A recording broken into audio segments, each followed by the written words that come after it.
it is 1 o'clock. We have our CEO, Medical Officer of Health, and quorum. So recognizing that we have quorum, I will call the meeting to order. I just lost something. Do we have any introductions, board members? Do we have anyone that we need to introduce? Catherine is joining us virtually.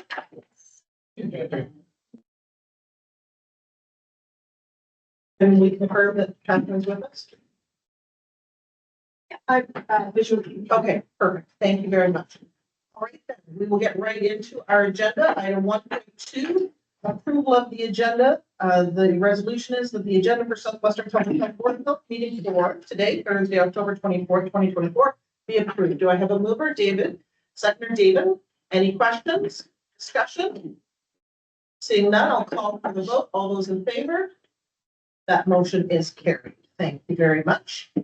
A reminder to disclose any pecuniary interest or the general nature thereof when an item on the agenda arises. Is there anyone that needs to declare a conflict now?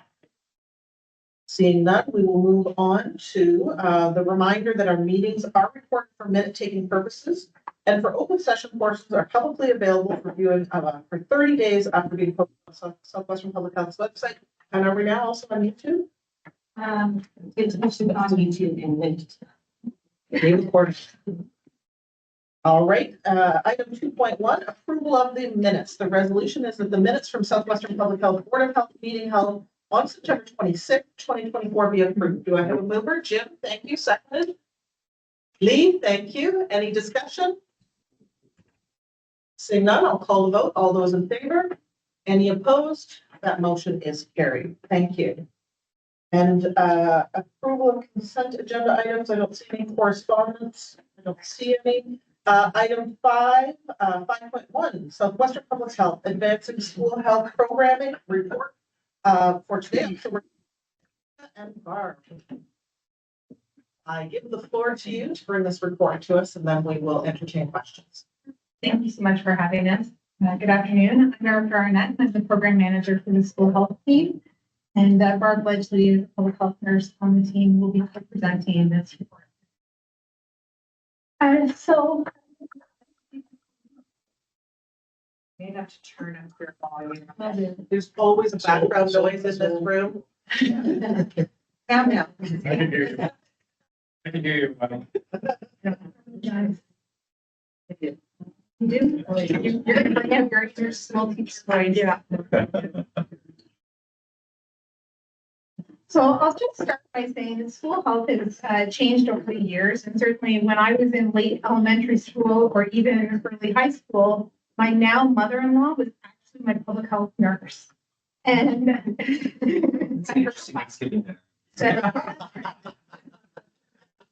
so I remember her doing lice checks in the school and coming into our class to talk about sexual health. I remember her teaching us how to put a condom on a banana. I remember her giving my grade 7 school vaccines. Then later in high school, she took us on a tour. I lived in London, so we went to the Middlesex London Health Unit Sexual Health Clinic, and she gave us a tour of the clinic so that we feel more comfortable. And I have very positive memories of those experiences with my mother-in-law, and we now can kind of joke about those shared experiences. But times have changed. And so just like our communities are experiencing perhaps more complex social issues, the social issues seen in school are also seemingly more complex. So in addition, the evidence and science of health promotion strategies have come a really long way. And so we know that strategies and approaches that lead to longer lasting impacts, and that putting an emphasis on prevention and working with children and youth can help improve the trajectory for school health promotion is a really critical health promotion strategy that can prevent issues and also saves money down the long road. In the coming slide, you're going to see some local data that starts to portray some of those complex social issues that are occurring in our local school-age children in the Southwestern Public Health region.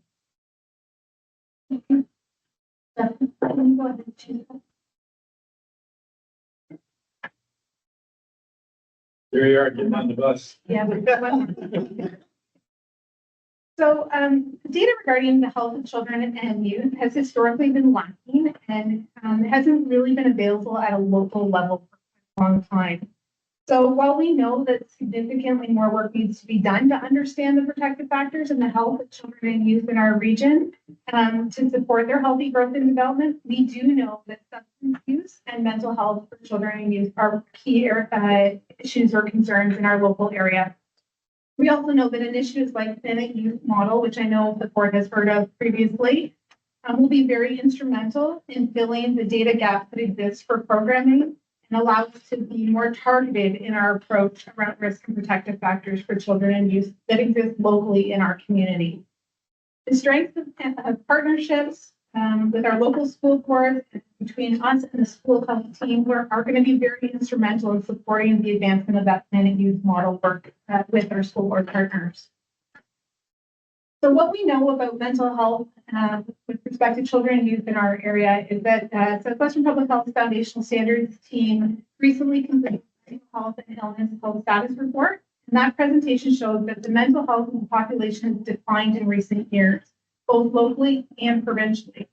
And so graph 1, health perceived mental health, shows that poor mental health is seen more frequently in younger age groups. Locally, the proportion of 12 to 24-year-olds who rate their mental health as poor or fair was 5 times higher in 2019-2020 compared to 2015-2016. Graph 2, the middle one, shows that rates of intentional self-harm are higher among young females. However, the full report available through Foundational Standards report shows that younger females have higher rates of intentional self-harm and poor self-reported mental health, as well as increased suicidal thoughts. The third graph on the far side, interestingly, the Canadian Health Survey for Children and Youth compared what they call the person who's most knowledgeable. So I would encourage you to think about it as a parent figure. And so they compared that parent figure's perception of their child's mental health compared to the youth, their actual youth's mental health, and compared their self-reported mental health. It was very interesting to see that parent figures consistently rated their child's mental health as better than what the children rated their own mental health. Anecdotally, with the school team and in our work with our schools, we certainly see mental health concerns in the schools, and we see increased student troubles with emotional regulation.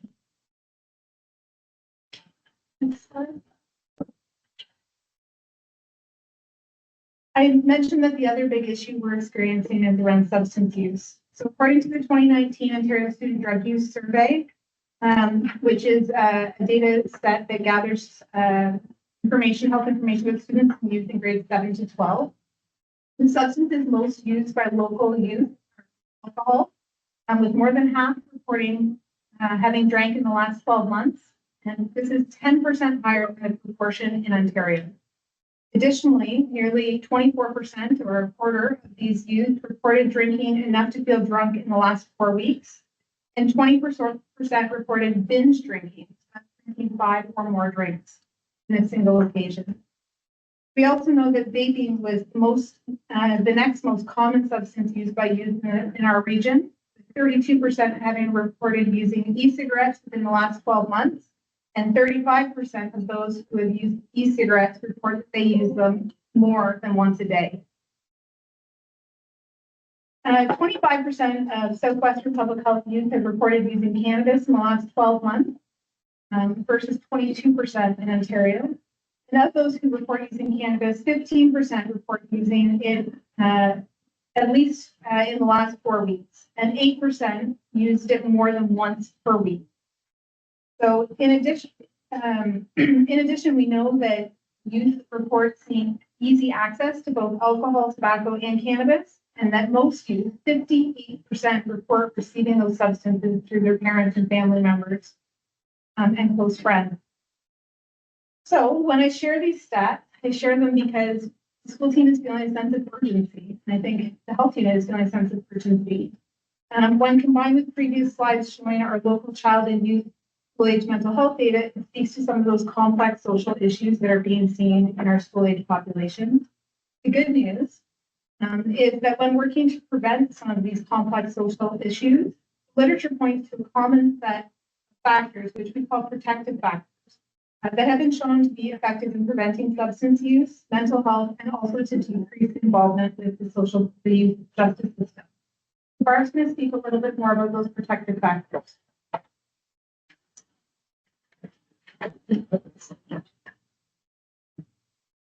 All right, thanks for listening. So protective factors, Eric has mentioned them a couple times. Just as a reminder, those are the characteristics of a child, the family, and the wider community environment that reduce the likelihood of adversity that leads to negative child outcomes. So when we build up those protective factors, it can reduce or offset the risk factors that children experience, such as abuse in their family in any form, parental divorce, poverty, violence, traumatic events, or teenage pregnancies. So protective is going to offset those risks. On this slide, you'll see that there are some key critical protective factors for youth. Performing well at school or academic achievement, having self-mastery skills, so emotional regulation, coping, and problem-solving skills, having a sense of belonging and engagement with the school, the community, and the culture, having caring adults in your life that are non-parental figures. So this could be coaches, aunts or uncles, teachers, neighbors, or even school health nurses, and feeling safe physically and psychologically. When these protective factors exist for children and youth, the evidence shows that mental health improves, and substance use either doesn't start or doesn't become problematic. Other issues, as Erica mentioned, like involvement with the justice system, don't occur as frequently. Our school health team program planning process considers the potential benefits of the protective factors and intentionally includes them in our activities. Our programs also have the added benefit that they help to build capacity of our education system partners. Next slide. All right, this slide describes the impact of one of our, I'm calling it a signature service, the Healthy Relationship Plus program, also known as HRPP, because it's a mouthful to say.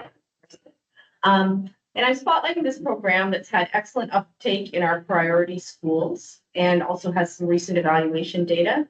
And I will take the time to clarify, it's only one program from our robust suite of potential offerings, and many of them have ongoing evaluation as well. So the skill building content in HRPP enhances students' self-mastery skills, which you'll recall was a critical protective factor on that previous slide. HRPP was first incorporated into our school team programming in the 2022-2023 school year. And grade 7 and 8 students participating in HRPP gain knowledge and skills for healthy relationships, enhanced communication skills, social emotional regulation skills, and coping and problem solving. Another great thing about HRPP is it was developed locally by the Center for School Mental Health at Western University, and we were able to participate in evaluation of HRPP with them. The evaluation determined that students participating in HRPP in our region experienced significant increases in learning and skills around healthy relationships, increased mental health, and increased help-seeking behaviors, and experienced enhanced self-efficacy, positive behavioral intentions, and were able to apply the HRPP skills in problem-solving scenarios. And as a result of that encouraging evaluation with Western, we increased our delivery of HRPP in the 2023-24 school year and reached approximately 73% of grade 7s and 8s in our priority schools that we visit. Next slide, please. So I already mentioned that we offer a menu or a suite of health promotion programs, and this slide's chart outlines some of our other successes. The activities that we do can range in intensity from a couple of sessions with a small group to a full classroom and visits up to 14 sessions. I already discussed Healthy Relationships Plus at the top. Wellness groups, we also call them mental health teams or healthy school teams, are a vehicle that we use in elementary schools to bring students together to create activities promoting belonging and inclusion. Secondary school version of that could look slightly different with leadership activities, promoting health, or a series of wellness cafe events. Food skills programming are one of my favorites. They provide the obvious food and nutrition benefits, but they also hit those critical protective factors like increasing belonging and connecting with key helping adults like the parent volunteers, the school staff, and the public health nurses that are there. Recess leader programming promotes physical activity, but it too sneaks in those protective factors. It offers the kids a chance to get involved and active in non-traditional games and activities and gives leadership skills and confidence to young peer leaders who might not normally get the opportunity to be a role model. And just this morning, I came from a recess leader training in Tilsonburg where I had 28 prospective recess leaders getting ready to be great role models for their peers in grade 1, 2, and 3. We're looking to increase the number of schools in our region that are seeking National Healthy School Certification recognition, and that's the last bullet there. So the stepwise Healthy School Certification process helps schools to self-reflect, set goals, and then implement healthy school activities. Last school year, we had 3 Southwestern Public Health Region schools achieve Healthy School Certification Gold Standard, which was great. It was Annandale Public School in Tilsonburg, Oliver Stevens here in Woodstock, and Pierre Elliott True French Immersion in St. Thomas. We're hoping to triple the number of schools that achieve national recognition this year. My colleagues and I also strengthen relationships with school administrators, collaborating for the safe and inclusive school plans, which is known as the belonging plan in the Catholic system.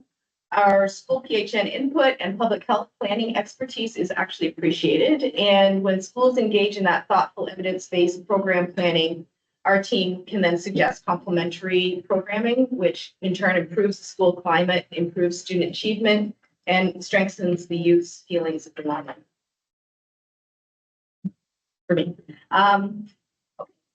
School team staff also collaborate with the other Southwestern public health teams, including sexual health, vaccine preventable disease, and chronic disease and injury prevention. So during 2023-24 school year, our school team had 205 one-on-one situational support appointments with individual students in secondary school.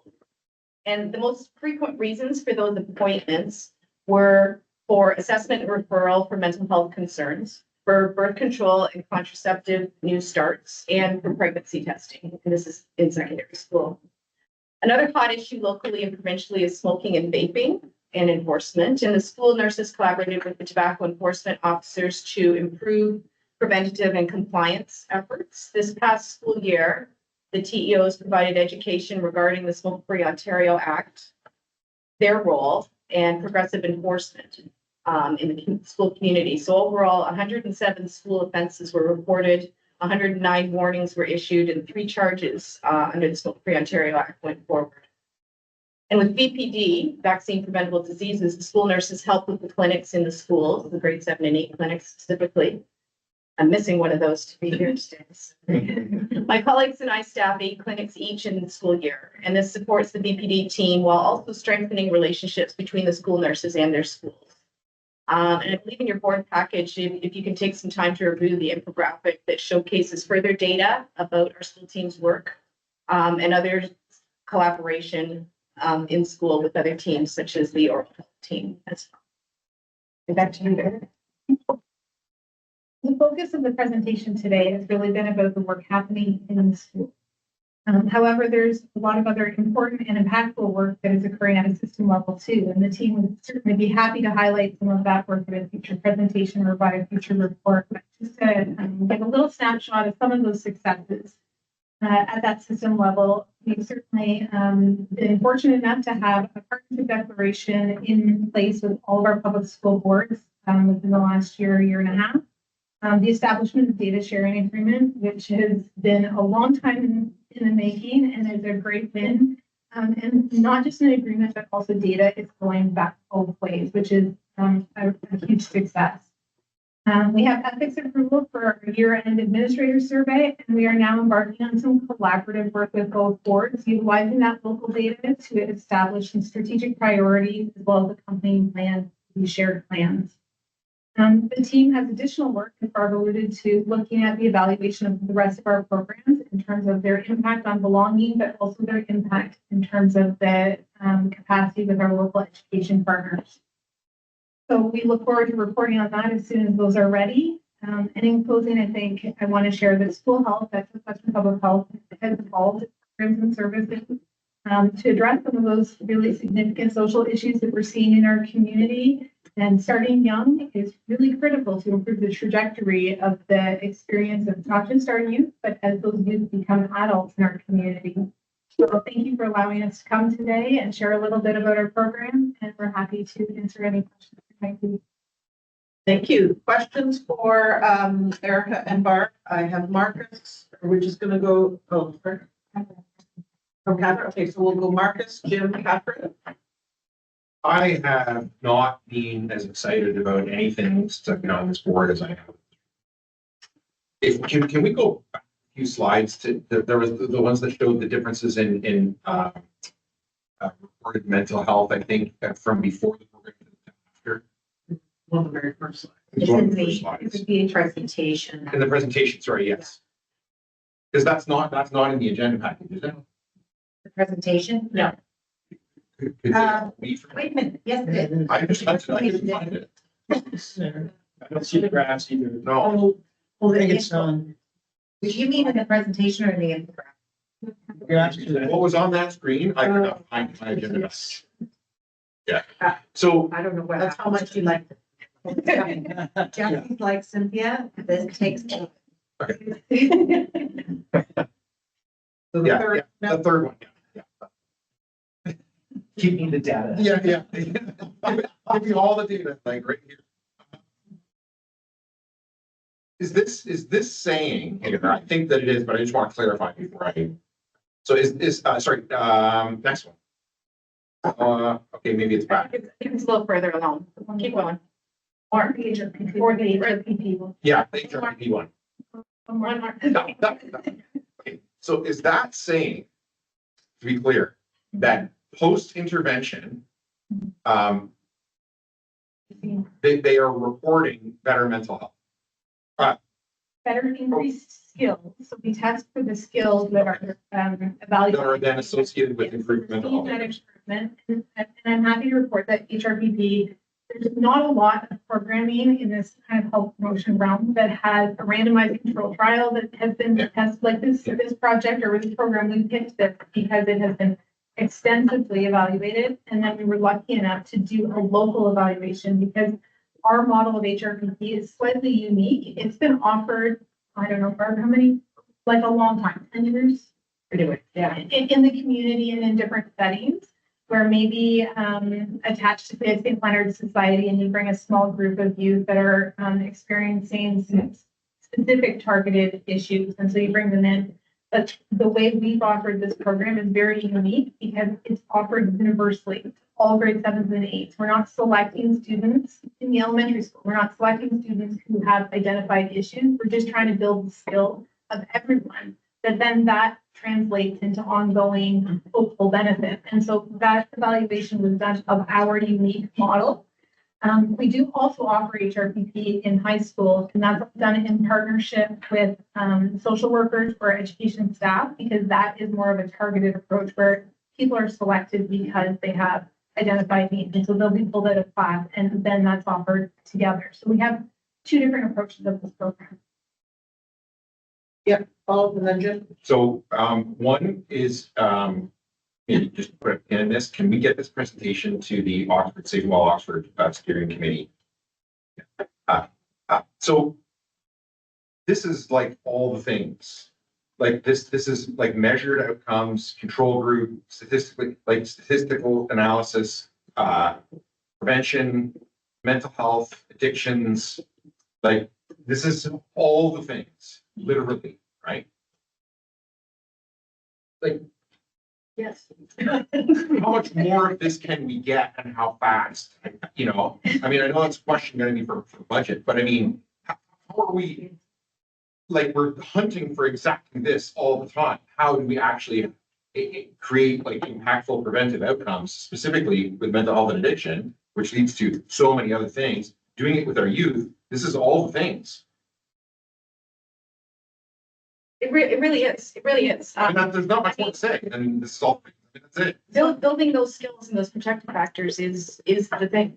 And So that's, I think the skills and the protective factors are really critical. I think it's part of a comprehensive strategy that's required. We know that parents have a significant role, and so we need to be looking at, and the team is looking at, How do we work with parents? Because the kids alone having these skills doesn't solve the issue, right? So it's also about the environment, access to alcohol. I'm going to segue to my partner over here, and substance use. So planning youth in combination with programs like this are part of the magic sweet spot, if you will. So I don't think one program should be seen as a magic bullet, because frankly, also you run out of 7s and 8s, right? Like we're using it to grade 7s and 8s and then targeted in high school. A 7 becomes a grade 8. So there's like an evolution to the program. And so that's part of it, part of the answer. Something else I did want to mention is we're hoping to work a little bit with some of the teachers too, because I can't be everywhere. I'm really good, but I can't be everywhere.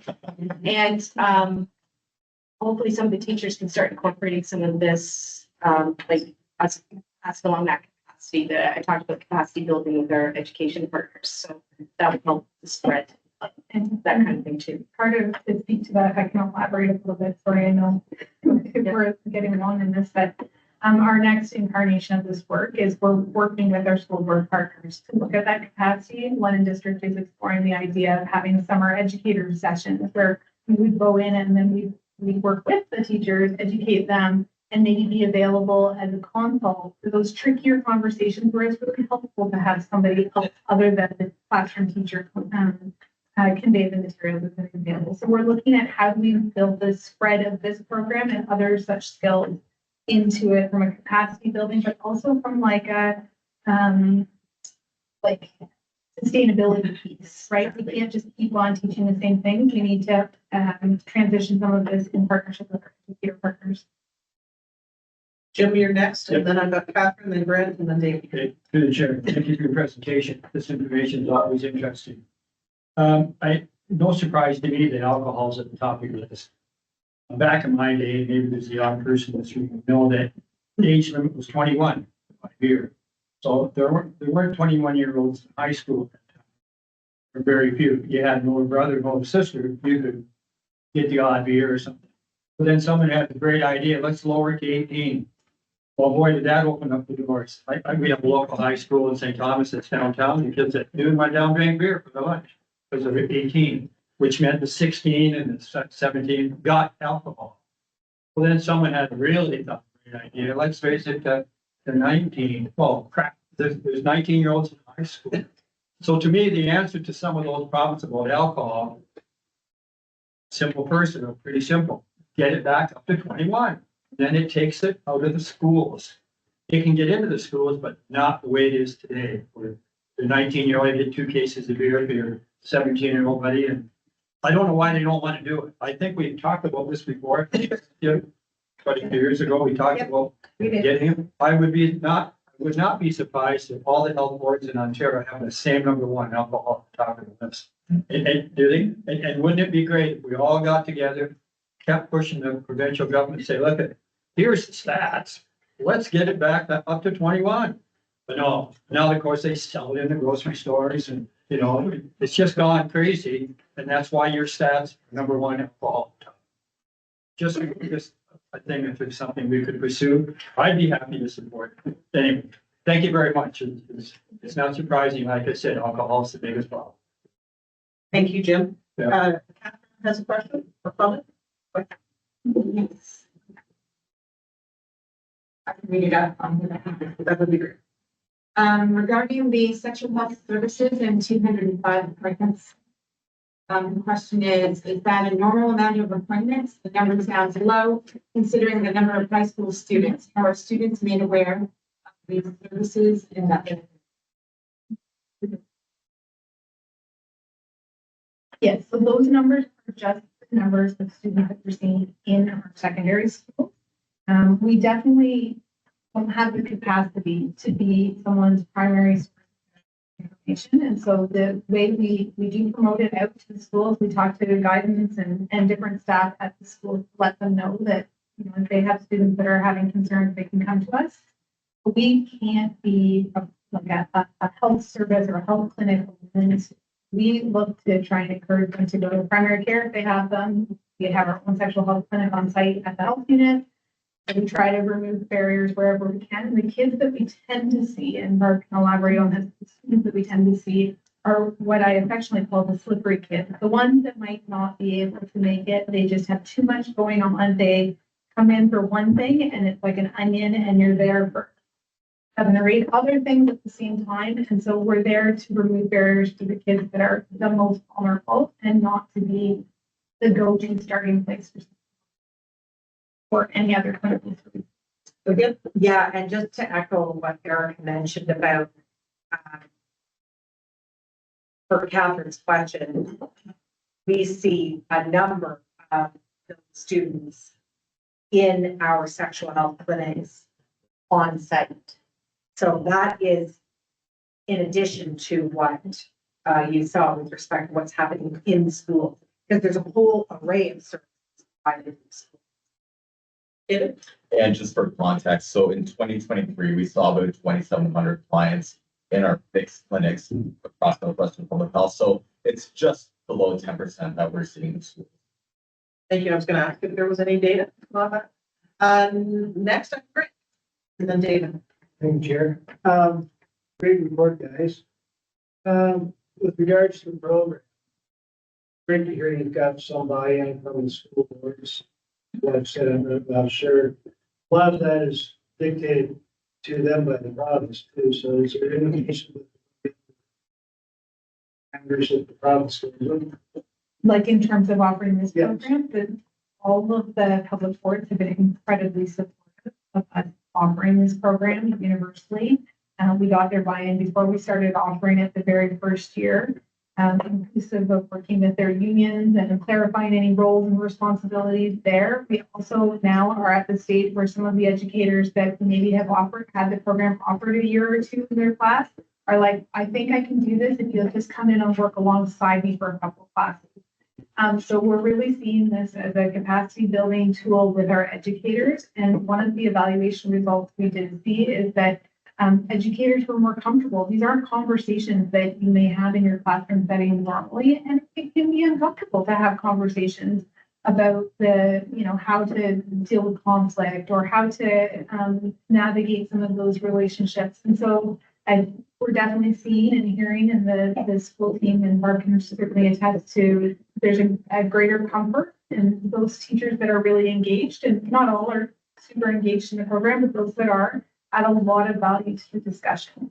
Because they'll maybe be talking about an issue and they'll say, well, yeah, I saw you do this in this situation, and they can bring in their own personal classroom experience, and it really goes, the experience is so much more robust.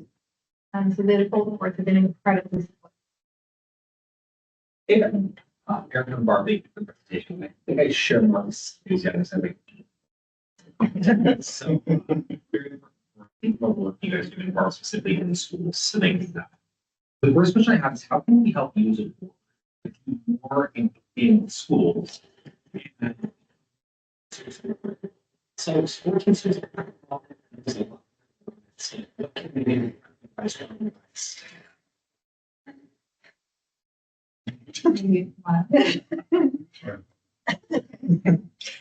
So we do use the Educational Opportunities Index to prioritize schools. So I think the number, let's hope down the number, is 107 schools. That includes public and private schools in our region. And I think we're in every single secondary school. And then 23 takeaway.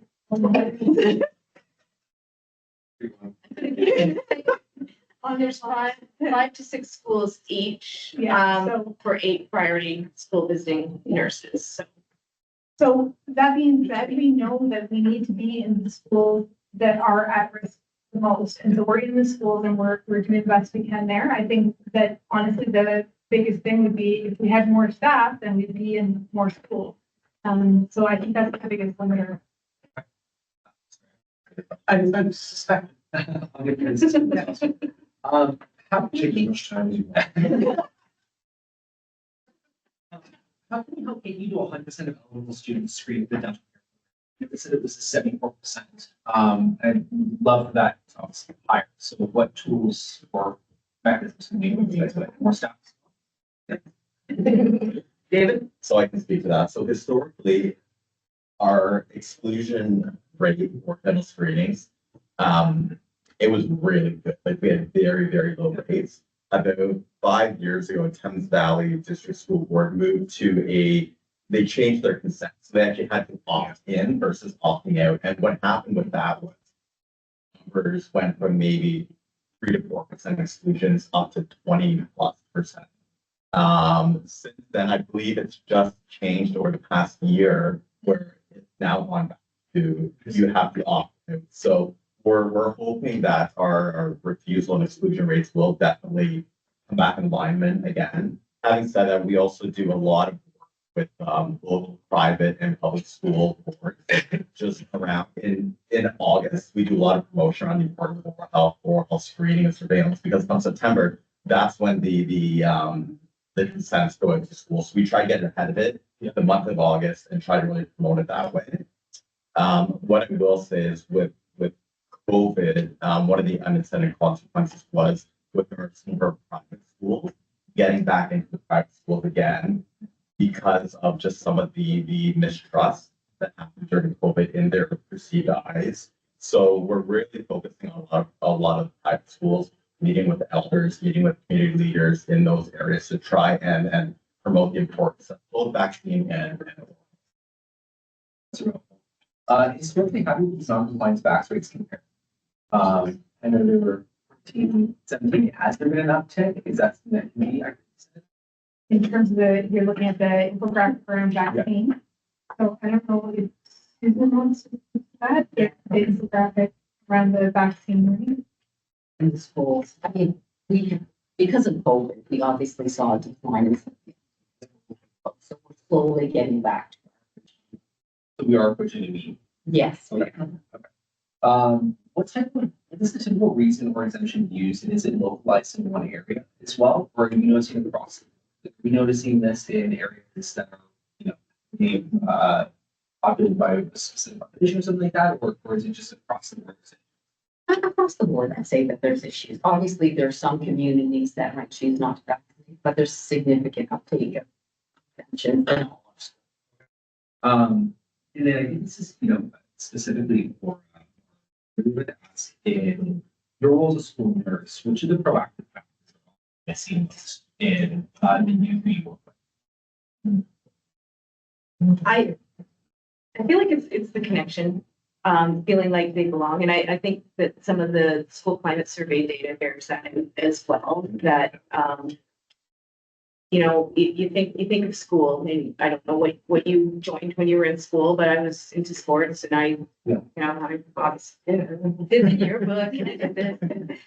But kids, report on their school climate survey that they're not involved in these things, and it increases as they get older, and specifically the athletics drops off females. So having that connection to a part of your skill, feeling like you belong, feeling like you're seen, I think that's probably the most important thing.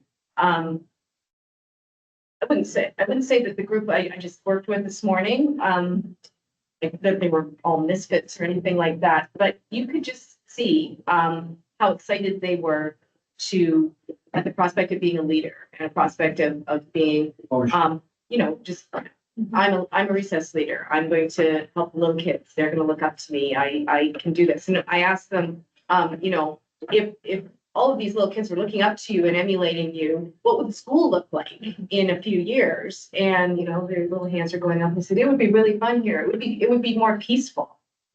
And that particular school is anything but peaceful right now. We've got some students that have come in and completely eroded the climate because of their behavior problems. They need more staff to just, corral this disruption. And these kids identified today, it would be more peaceful. So I'm excited to work with them, obviously. Good. All the time. Thanks. Any other questions on the report before we bring forward the resolution? Yes. Yeah. So I apologize in advance. I'm literally so excited about this. I'm having trouble organizing my thoughts here. I'm not, yeah, you are actually. I'm going to pick up on two things that you said. So So one, I know when Oxford did our community survey to develop our Safe Well Oxford plans, which is like old data now. But some people actually said they rated a sense of belonging as more important to their safety and well-being than access to primary health care. So some of our residents actually said, feeling like I belong in my community is more important than my access to a doctor, right? So that absolutely rings true for me. The next thing is again, I want to reiterate David's question. Like, how do we get more of this? Like, I mean, the simple answer is we hire more people, right? But I mean, there also, I think, as a board, we have to look to our stewardship and, is there reallocation of resources that can get us more of this? But I mean, when we talk about, the key issues, mental health, addiction, youth, prevention, again, like, we have now data, like analyzed data that says this works, right? So how do we get more data? How do we get more of this thing that is working and do more of that? I'm hoping that we'll get some kind of report at a future board meeting to inform decisions about that, because this is, to me, a report like this is why I'm on this board. Grant? Thank you. Just a comment, so I'm dating myself here at this point. Like, I started out in the elementary school. First year I left. It was big community, but it's very one room. And go to the multi-room school and 300. That was a lot of people. Before I left grade 8, it was over 500. Sure. Walked the grandchildren through about 2 weeks ago. Is that part of the problem? It's too big. I mean, I think there's a lot of reasons for that lack of belonging or the decreased sense of belonging. It can be social media, it can be the evolving nature of our community makeup, the size of our school. But there's just a lot of things. People are busy, different shifting priorities. And I think until we get things like the planning youth data to help inform and say exactly what the strategies are, I think we're just speculating to say, what the problems are. I think we need that planning youth data to slice it and dice it and understand what it means here. In the meantime, we are, really just going off of the anecdotal of it's an issue, or the data that it's an issue, but the anecdotal response of what we're seeing. So I think planning youth data is going to be pretty critical to help us design what the next interventions are in order to address the local. Any other questions? Then we will ask for a resolution. Moved by Marcus Ryan and seconded by David, that the Board of Health for Southwestern Public Health receives the report titled Advancing School Health Programming, Integrating Health Promotion and Enhanced Student Wellbeing for October 24th, 2024, and that staff return a report on how the HRPP program can be enhanced. So we have a mover and a seconder. Is there discussion on that resolution? Jim? Moved. We already have it moved. Marcus and David, but I appreciate that it's been thirded. Any other discussion on that resolution? Before I call the vote, I just want to say, and I'll try not to get emotional, this report moved me. As subject matter experts, you brought this to life and it's real. So I appreciate the amendment to the motion or the addition, create action. So thank you. Discussion, Marcus? I just want to add one thing. I remember the only reason I ever got involved in municipal government in any way at all was to stay up in that for one Olympics. And I got involved in stopping that, not because of pedagogy. I thought because we're getting a great education, it's the importance of schools to the community and the impact that really motivated me and my community. And I give you an example of when my son was I think he was in like grade 1, small school, right? Times 135 kids at the school at this time, right? JK to 8. He was in grade 1 and he came home one day and got off the bus, stereotypical, anything on school today? Nope, nothing, whatever, it's fine. So then a mom phoned and said, just phoned to see if Charlie's okay. And so, well, why? Well, my son Finn said that, he got pushed off a rock at school today. There's the Upper Thames has this climbing area, there's a big rock, and the kids kind of get pushed off the rock. And he got hurt, and I said, I didn't say anything about it. So I went and asked him, good parent, I tried to ask him a question. Yeah, I got pushed off the rock. I said, so what happened? He said, I went and got a big kid. I'm like, oh, where's this going? I said, what happened? I said, well, the big kid went and talked to the other bigger kid and told him he shouldn't be doing that. And it's on. And to me, what I heard was, so nobody got in trouble. Nobody had to stand against the wall. Nobody missed recess. The little kid learned that there's always a bigger kid to help. The medium-sized kid learned that there's always a bigger kid. Right? And problem was solved. Right? They learned a lot of these skills like organically, right? Because they knew each other, because it was small enough school, they knew each other. First of all, a lot of our schools, there is not a grade 1 on the playground with a grade 8. Right? Which I know sometimes the schools tout as a good thing. In my personal experience, that is not a good thing. So a lot of these things I bring through you have the data, which first of all, but anecdotally, these are true things. We know these things. Anybody who has a child in the school system knows these things are real. So this report, again, I cannot agree with the sheriff and David more. Like this is all the things, and we have to look for ways to enhance this program because we have the data that says that it's delivering results. Any other discussion? More stories? I'll call the vote then. All those in favor? Any opposed? That is carried. Thank you very much. Our next item on the agenda is 5.2 Southwestern Public Health changes to alcohol. Ontario's alcohol retail system report. I'm frustrated with this. Yeah. Well, that's a hard one to follow. Jacqueline, I think you're presenting. Yes.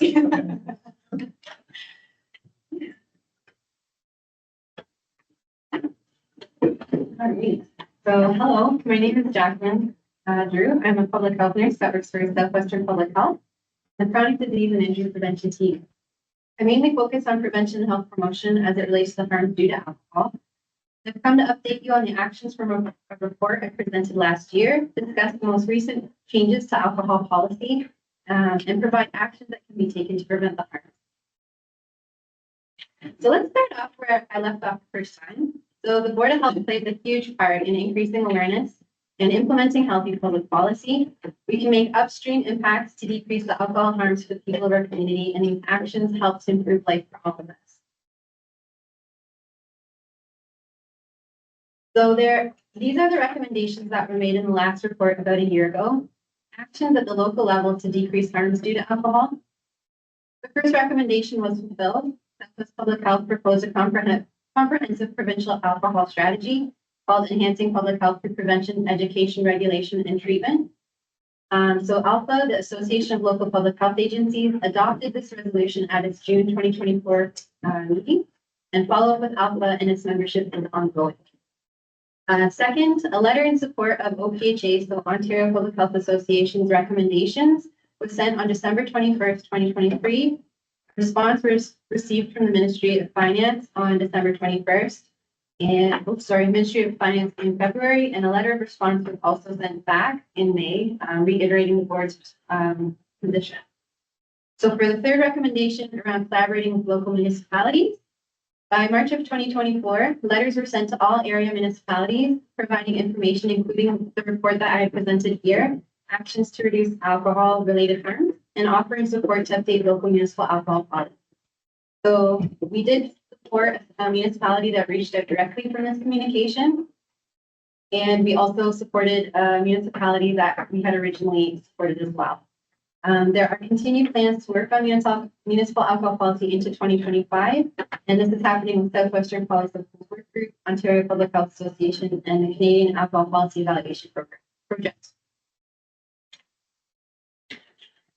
So, what are the new changes regarding alcohol? So, alcohol retail expansion originally started in 2015, with licenses being given to 450 grocery stores. Expansion of LCBO convenience outlet stores happened in 2019, and during COVID in 2020, we expanded access to alcohol by allowing delivery of alcohol to people's homes. By May 24th, the government revealed an accelerated timeline for the expansion and rollout, which happened through August and is now happening into October. On August 1st, up to 450 grocery stores, so those original 450, were allowed to expand the type of beverages that they sold. After September 5th, all eligible convenience stores are eligible for alcohol license, which is a huge increase. And after October 31st, coming up, all eligible grocery and big box stores will be able to sell alcohol, including large pack sizes. So this means that there will potentially be 8,500 new stores that can sell alcohol after the rollout is complete. And currently, there are no plans for provincial restrictions on retail outlet density, regulations to limit clustering of alcohol outlets, or proximity restrictions, including close to schools. Also, public consultation is not part of the process for off-premise retail locations, like it is for on-premise like restaurants or for cannabis retail. There is no process for the public or municipality to air objections to particular off-premise alcohol retail before licenses are provided. So what are we doing about some of the changes in what's really within our control at public health? Southwestern Public Health is responding to these changes by focusing continued efforts on education and public campaigns, some of which you can kind of see at the bottom. We'll continue that in 2025 for sure. Continue to monitor and report on the harmful impacts of alcohol, just like we're doing for schools in many different avenues. Working with community partners and local drug strategies to understand how these policy changes will impact communities and the options that will help to mitigate these harms. Continue to support municipalities with information and work on the recommendations presented to the Association of Local Public Health Agencies in their June resolution. So what are the recommendations from the current report?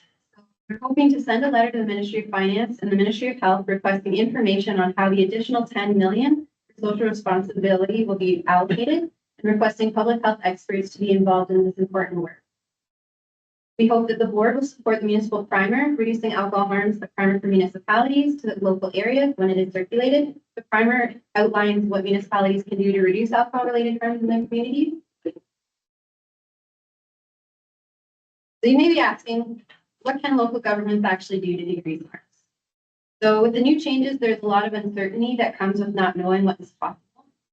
So Southwest Public Health plans to send out a municipal primer to provide possible actions that municipalities can explore.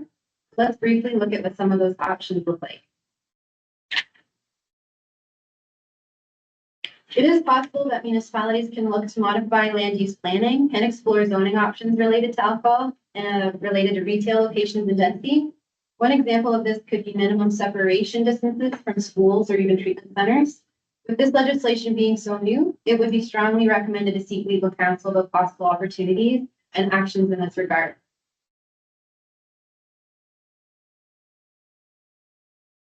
And municipalities, they know their communities best and have the opportunity to advocate to the provincial and federal governments for evidence-based policies that impact their local citizens.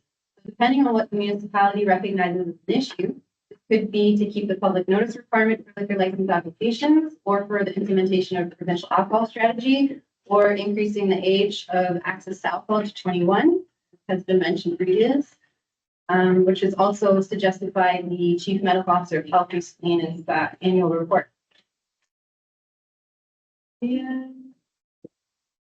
So regulating alcohol is another area of action with municipal alcohol policy and updating those policies regularly. Across the country, some bigger cities have been allowing alcohol in parks and spaces without a permit. This was often started with a pilot project that lasted a couple months. I want to stress that this is not ideal, as it normalizes alcohol and it increases public safety risks. One example is in BC, where they have had some issues due to alcohol on beaches. They had violent incidents increase, and they needed to ask for $1 million to police alcohol on the beach. From a public health perspective, restricting alcohol in public areas should continue. And in the end, it is very much understood that municipalities have many different hats to wear and many different priorities to balance. We just hope that the health and well-being of the community will be considered alongside those other priorities. We hope that as these policies start to impact our communities, we're monitoring for community effects and are aware of what is an acceptable amount of harm and what can be done to decrease harm when we reach that threshold. We also hope that Southwest Public Health will be contacted to provide a health perspective when it comes to policy changes or concerns about local harms due to alcohol, because we would love to be involved. Questions on the report? David, and then Grant? Just given my experience in government relations, I'd like to hit up on that a little bit. Are we seeing the administrative mental health protections as well? We can. I'll make a note too. Is that any resolution or anything, or? Respectfully ask staff.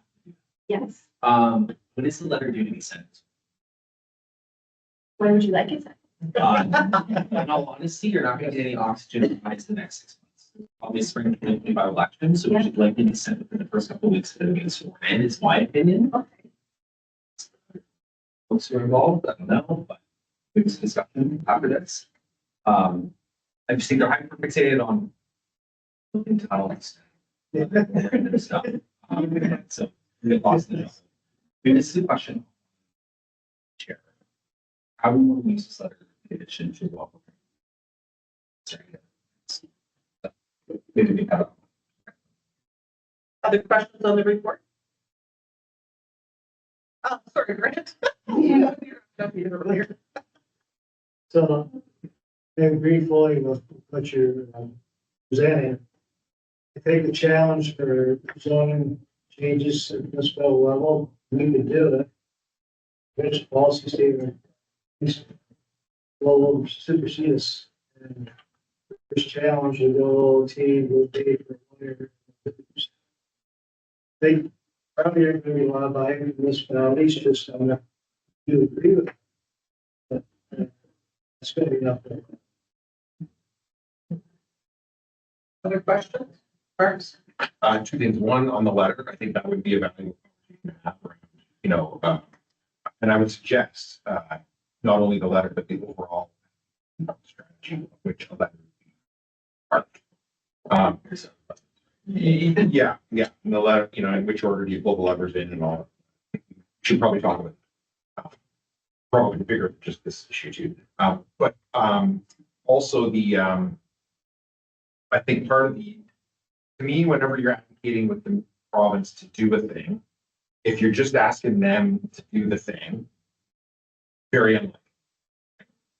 But we have a great case here where we have the HRPP report we just had before, which shows that if you do this, and if they've got $10 million to spend, boy, if we got a great place for you to spend that. Because look, we have evidence that it actually works, right? And I think that then, if done right, that puts an onus of responsibility on them. If you've already committed you're spending this $10 million because you acknowledge there are going to be impacts, this is where you have to spend that, and you will be answering in my company as to why you are not spending on that thing that we put in front of you that shows the impacts that we're already doing, right? So there's that.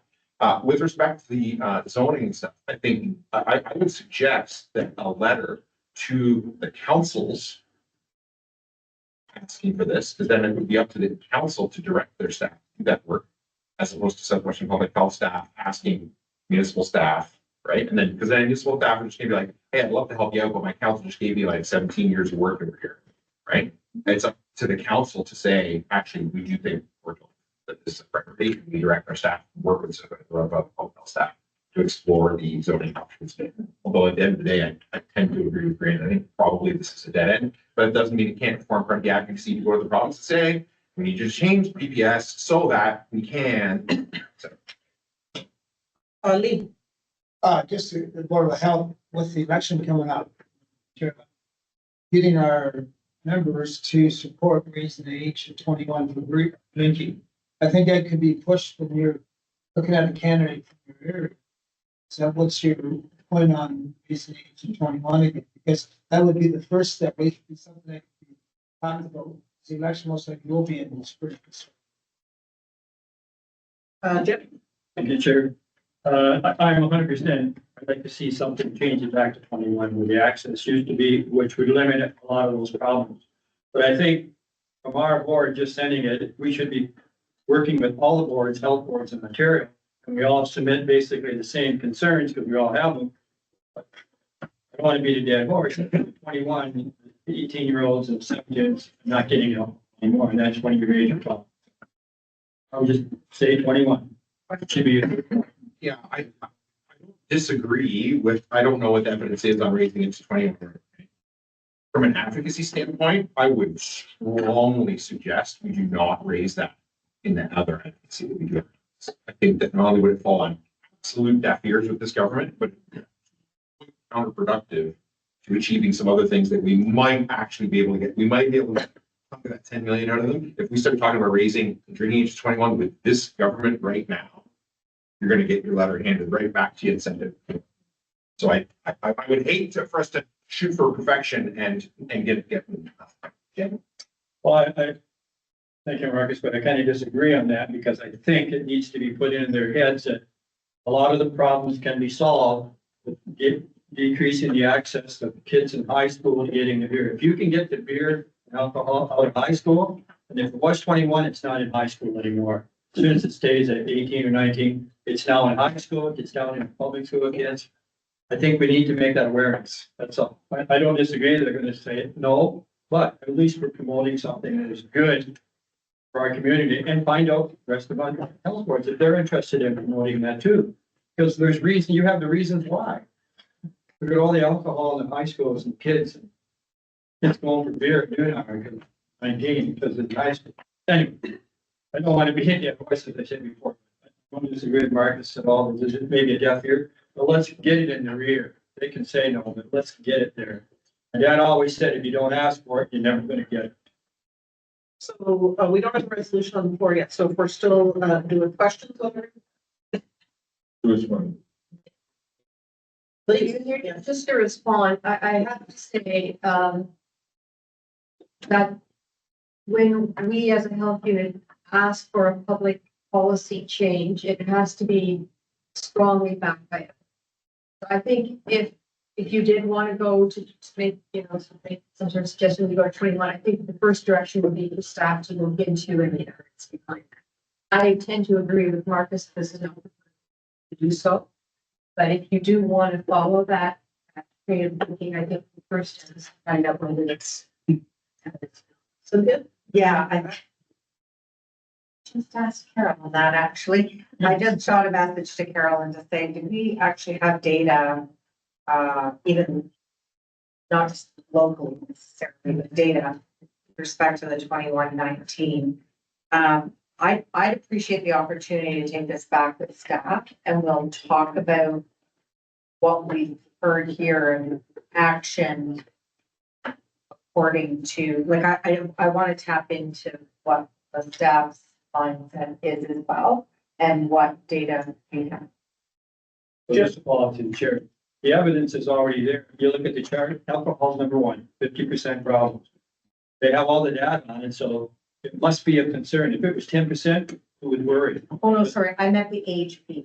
No, but I'm saying that's all because if you get it back to 21, it's not to the 19-year-olds and the 18-year-olds in the schools. But anyway, whatever can be done. That's So I think the suggestion that staff work on a bit of a strategy around this to, best case, worst case, option A, option B, whatever that might look like is probably our best course of action. Did you have a comment before I ask? I was just gonna say, not to argue, Jim, but, alcohol was, at 21, when I was that age, there was no problem getting it in high school.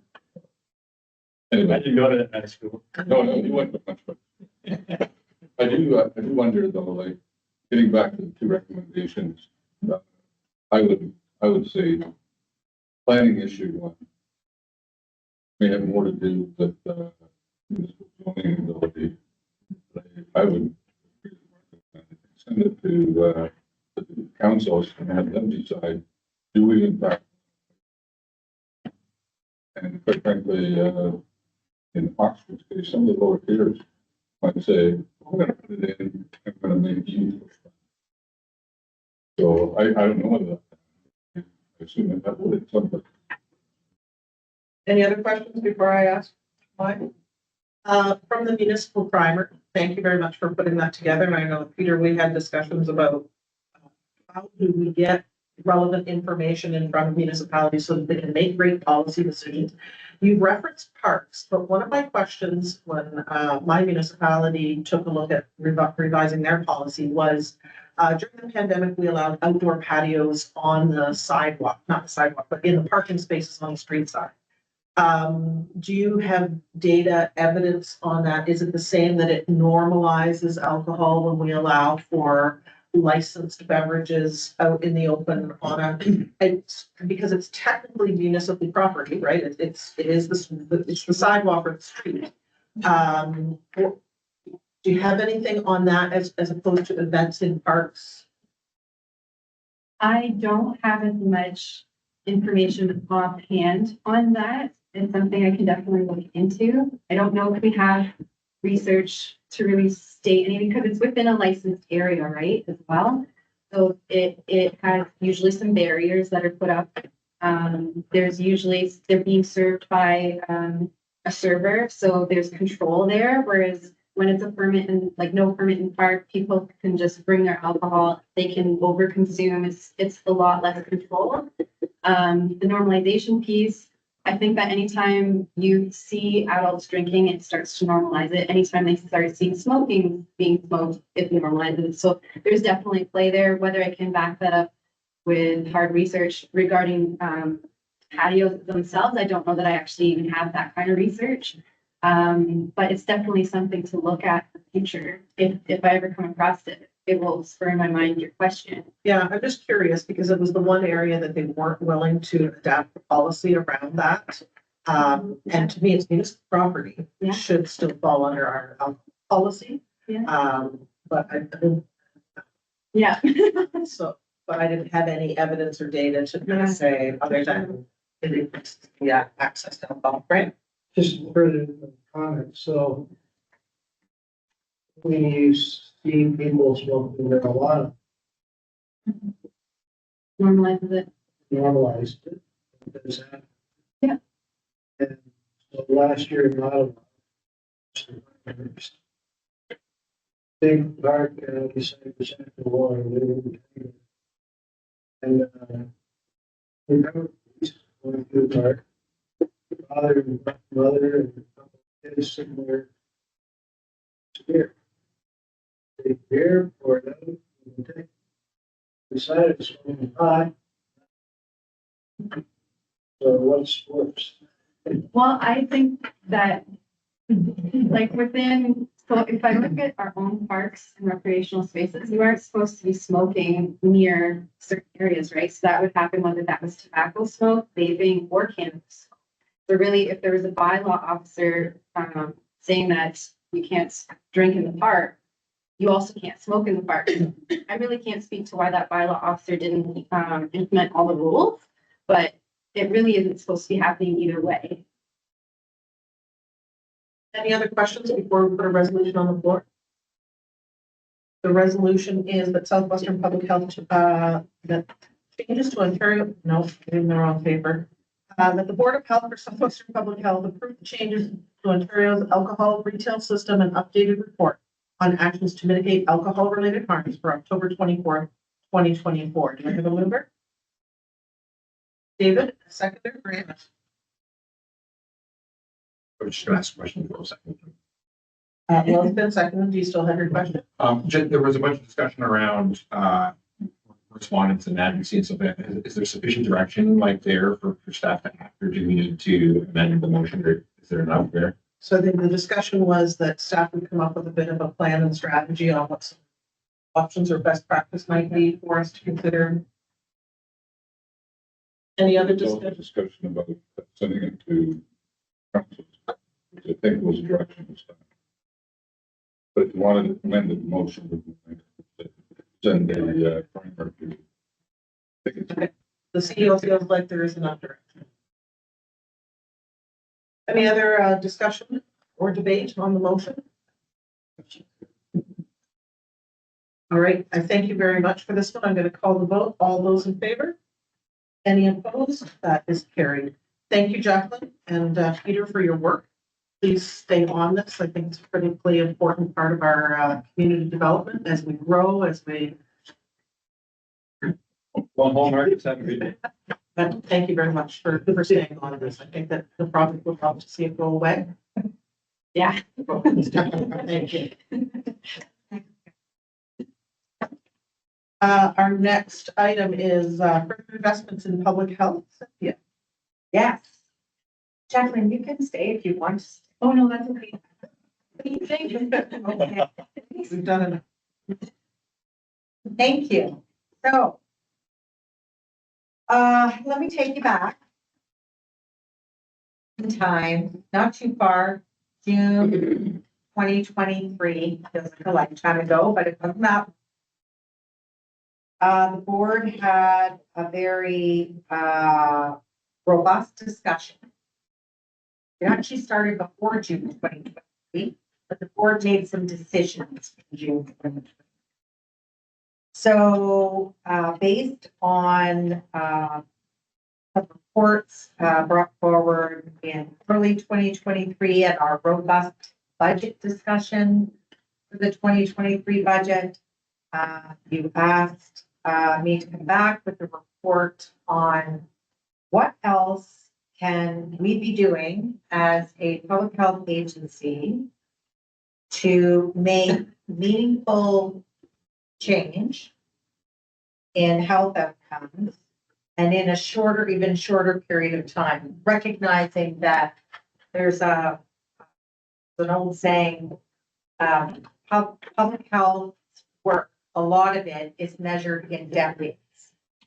And so we took that away as a team, and we had some discussion about what could we do with what dollars that would make measurable improvement.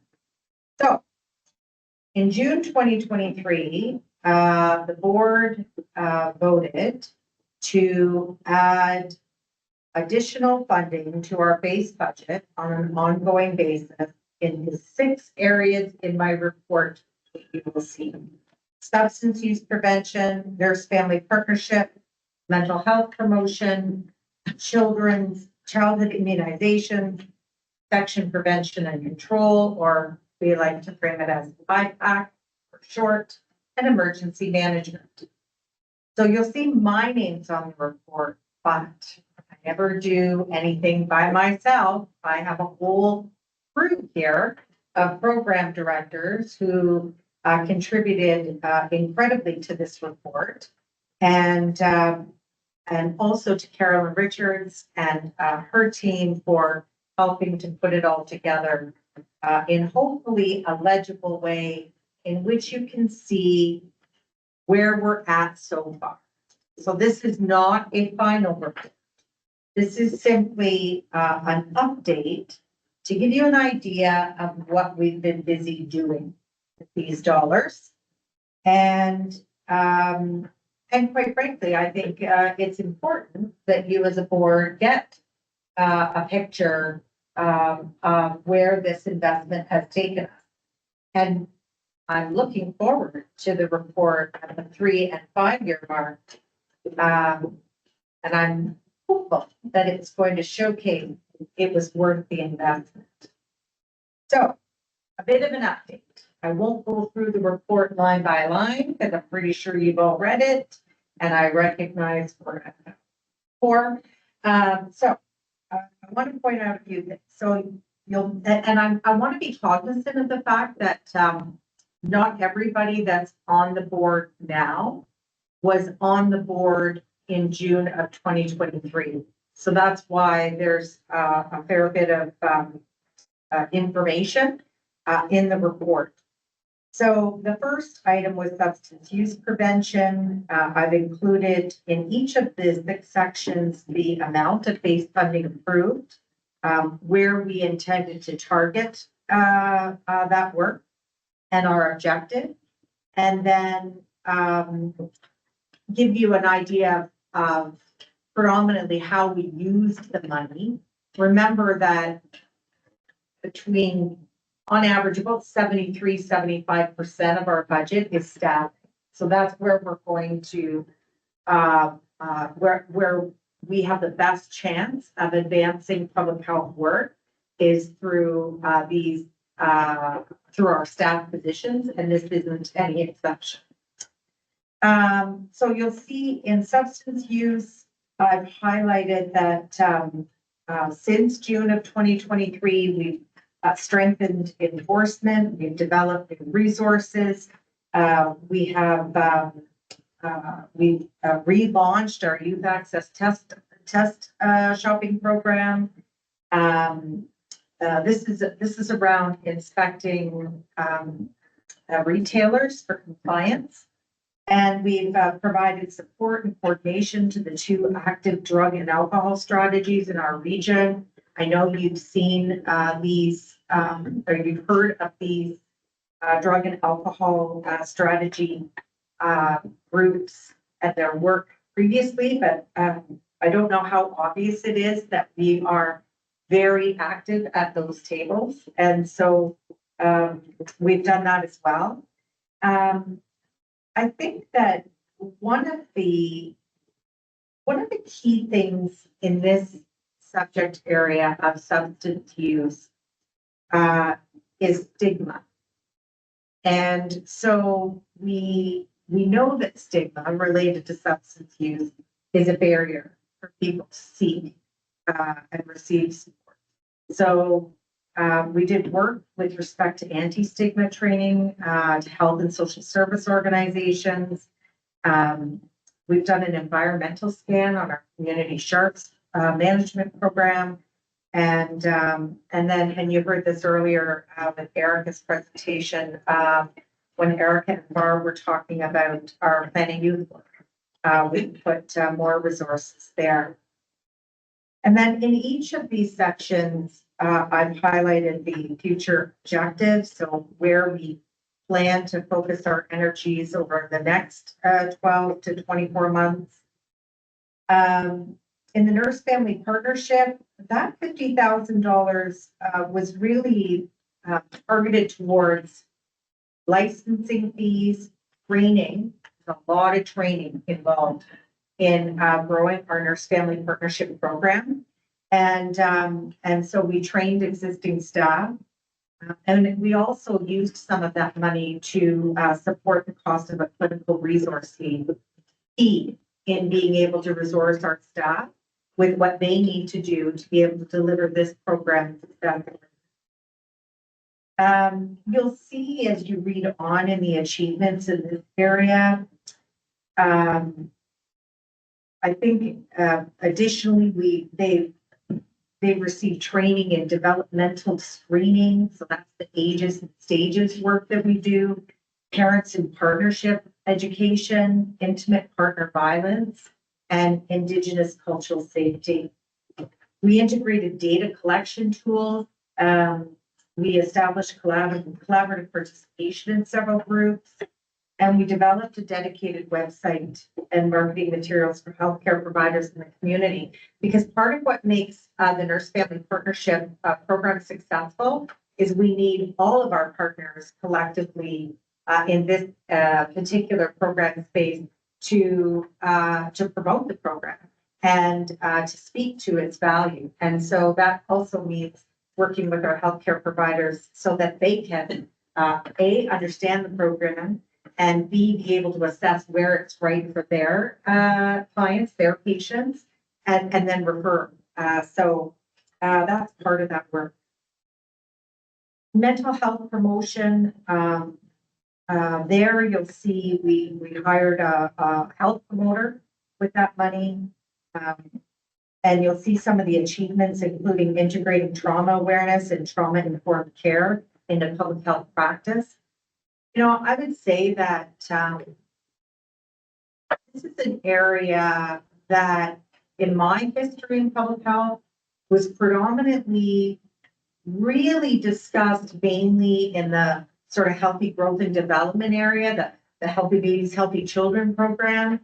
No. Where this now takes us is this is across the board. This is across the whole public health system that we understand trauma awareness and trauma-informed care. So we did work in that space. We did an organizational-wide validated survey, really to launch our own staff's mental health literacy. If we're going to be out there talking about it, we best know what it is we're really talking about. And you'll see we scored pretty much in line with the fact that our staff, our public health professionals, But I would say that there's tailored training options currently being considered to increase mental health literacy in a couple of identified areas. And then we also did a comprehensive situational assessment on mental health. In vaccine preventable diseases, childhood immunizations, here we hired 14 permanent casual nurses to support our vaccination efforts. You heard earlier through Erica and Barb that we have staff in various programs contributing to our vaccine preventable disease work. But there's enough work that we can't just rely on our existing full-time staff. We need to also beef up our casual staff in order to support that work. And I've highlighted some of the achievements there, particularly with respect to extended clinic hours and catch-up vaccinations. And also extensive record reviews. I know that sort of a record review, like what? Actually, it takes a lot of time. It's intensive. It's needed because we can't assess what somebody needs without reviewing their record to determine that. So record reviews are super important, and they, quite frankly, equip the nurse with being able to do his or her job well. And then in infection prevention and control, here we really targeted our work in congregate living settings predominantly. And it's the employees that work in those congregate living settings. So it funded a full-time public health nurse and a full-time public health inspector of this additional funding. And you'll see the achievements. We enhanced staff education in congregate living settings. So I'm not talking about our staff, I'm talking about the staff in congregate living settings on outbreak prevention and management. I mean, we knew this was an area of public health concern before COVID, and then COVID happened. It just reignited the reason public health spends a fair bit of time looking at outbreak prevention and management. And then, I mean, the rise in respiratory outbreaks post-COVID has certainly demanded more outbreak investigation and management. Susan will attest to the fact that, I mean, outbreak management, investigation and management was never a very routine, simple process. It's always nuanced. But I would say in a post-COVID world, it is even more complex, and it quite frankly takes time. It's nothing a machine can do yet. That's all.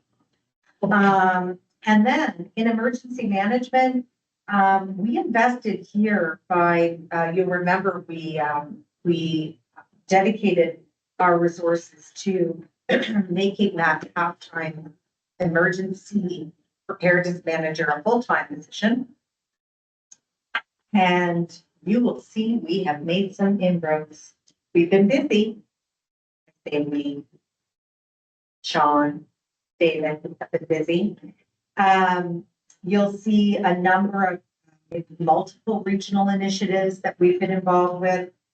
You'll see we also, we actually purchased a solution.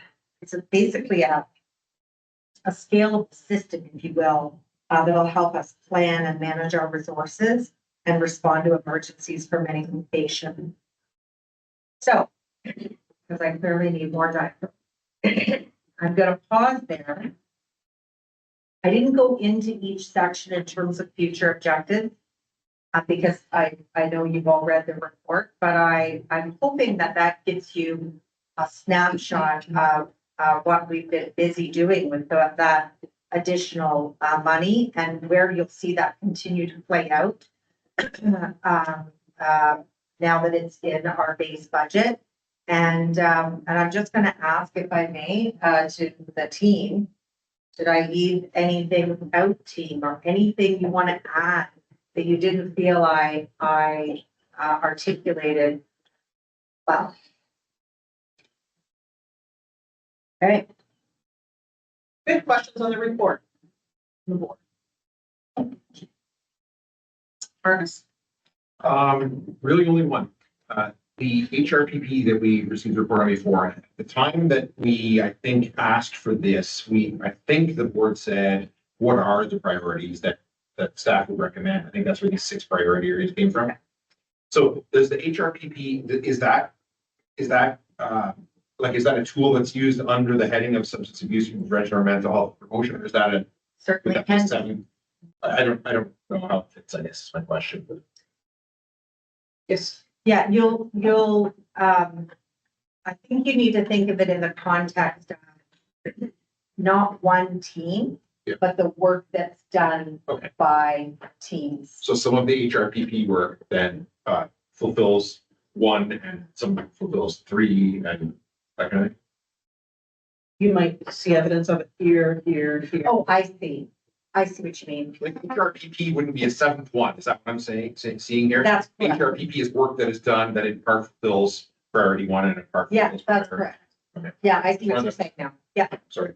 I'm sorry, I wasn't following you. Other Sorry. questions? I was able to interpret. Thank you. I have my own question, and it might be too early to give an answer to this, but under 5, infection prevention control, and 6, emergency management. Is the work being done, or these specific additions, does it do anything to mitigate the risk of a potential future pandemic or epidemic or outbreak, or does it mitigate that risk at all, or is it too early?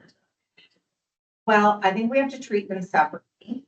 Emergency management versus outbreak investigation management and infection prevention and control.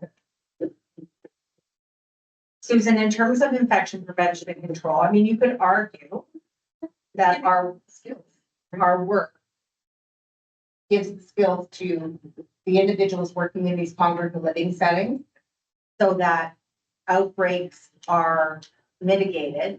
Having said that, I recognize that pandemics are greater than any right, and definitely not just congregate. Any other questions? Sure. Yeah, funding for this coming in just under $800,000.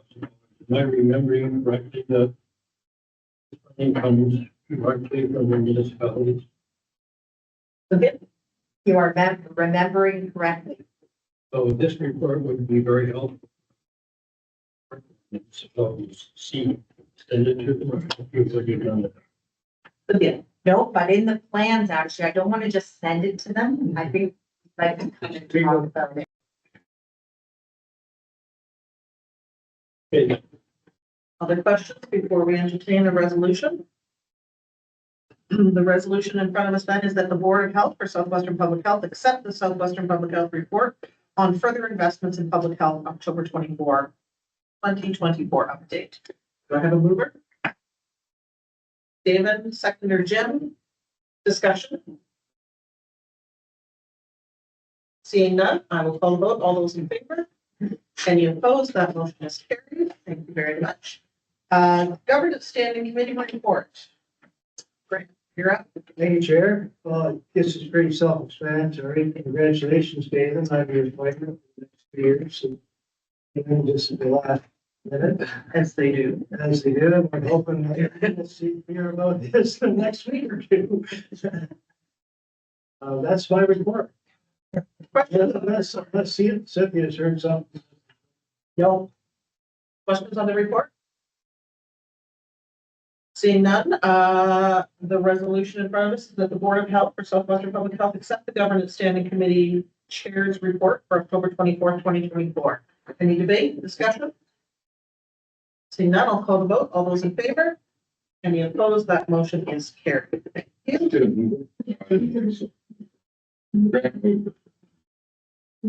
Okay, do I have a mover for that? Marcus, seconded. Grant? All those in favor? Motion is carried. My apologies. CEO's report. Some of this, I know some of you are better chairs. No, I just. It's right here on my list of things too. So you'll see that I kept my CEO report very brief time because there was a lengthy report prior. So I just touched on a few things. With respect to healthy environments, giving you an update on our completion rate around inspections.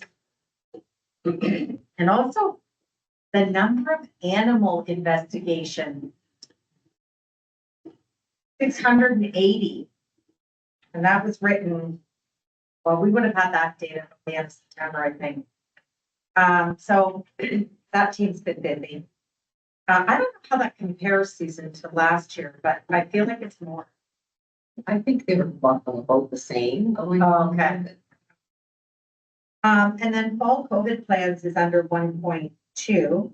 And I must say, outside of the COVID clinics that I've highlighted here, we get asked regularly about rapid antigen tests, or RATs for short. And we don't have any. And I think pharmacies have some, and sometimes your primary care provider. But that's it. We don't have any rapid antigen tests. So I'm just reminding you all, because I know even some of you have asked me, do we have any? And we do not. And we're not getting any. They're not sending the tests. And then under 1.3 infectious diseases, and I just highlighted that the number of respiratory outbreaks caused by COVID has stabilized, but this report was written at the end of September, and that can change in a hot minute. So it's what it is at the moment, and that could change at any time. And I think I'll leave it there. Question on the report? Thank you. One quick question with the vaccination clinics. Are they by appointment only or just walk in?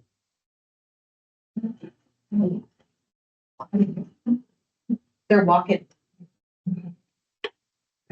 Other question?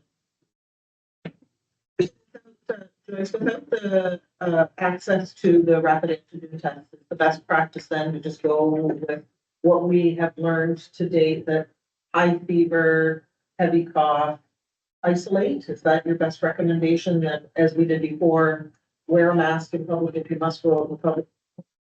I'll let you. Yeah, so it's part of trying to just learn to live with COVID or the coronavirus. And so it's treated like any other respiratory virus.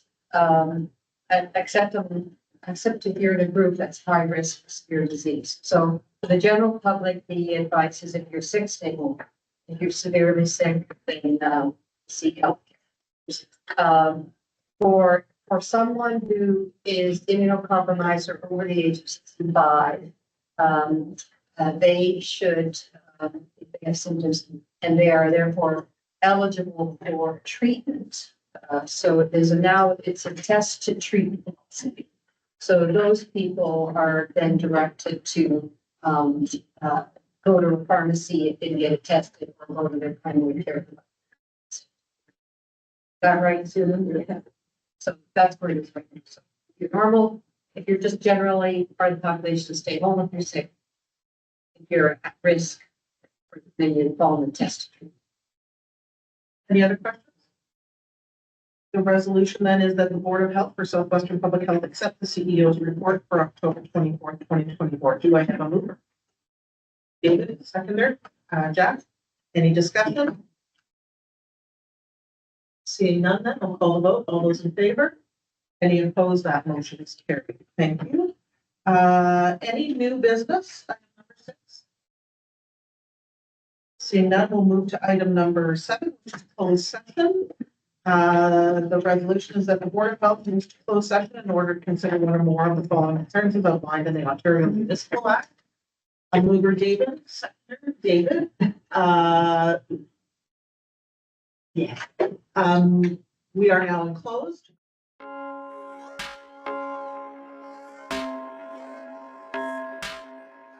And I will ask for a mover and a seconder that the Board of Health rise with Jim and David. Discussion? Seeing none, I'll call the vote. All those in favor? Any opposed? That is carried. And now, the resolution that the Board of Health for Southwestern Public Health accept the Special Ad Hoc Building Committee's report, October 24th, 2024. A mover? David, and seconded by Lee. And any discussion? Seeing none, I'll call the vote. All those in favor? Any opposed? That is carried. That the Board of Health for Southwestern Public Health approve the 2024 risk register with noted mitigation strategies update as presented to the Governance Standing Committee for October 24th, 2024. Mover? Marcus, seconded by Grant. Any discussion? Seeing none, I'll call the vote. All those in favor? Any opposed? That motion is carried. That the Board of Health for Southwestern Public Health approve the 2025 risk register. Did I just read that? No, you did 2024 mitigation. Oh, sorry, approve the 2025 risk register with mitigation strategies as presented to the Governance Standing Committee for October 24th, 2024. Mover, David, seconded by David. Any discussion? Seeing none, I'll call the vote. All those in favor? Any opposed? That motion is carried. And the Board of Health for Southwestern Public Health accept the Government Standing Committee Chair's report for October 24th. Mover? David, seconded by Lee. Any discussion? Seeing none, I'll call the vote. All those in favor? Any opposed? That is carried. And that the Board of Health for Southwestern Public Health accept the CEO's report for October 24th, 2024. A mover? Marcus, seconded by Grant. Any discussion? All those in favor? Any opposed? That motion is carried. And the future meetings and events, our next orientation is Thursday, November 28th at noon. I believe we're back in St. Thomas. Yep, we are. And then our Board of Health meeting that same day at 1 o'clock. And so I will ask for a meeting to adjourn, a meeting again on Thursday, November 28th at 1 o'clock. David, seconded by Marcus. All those in favor? That motion is carried.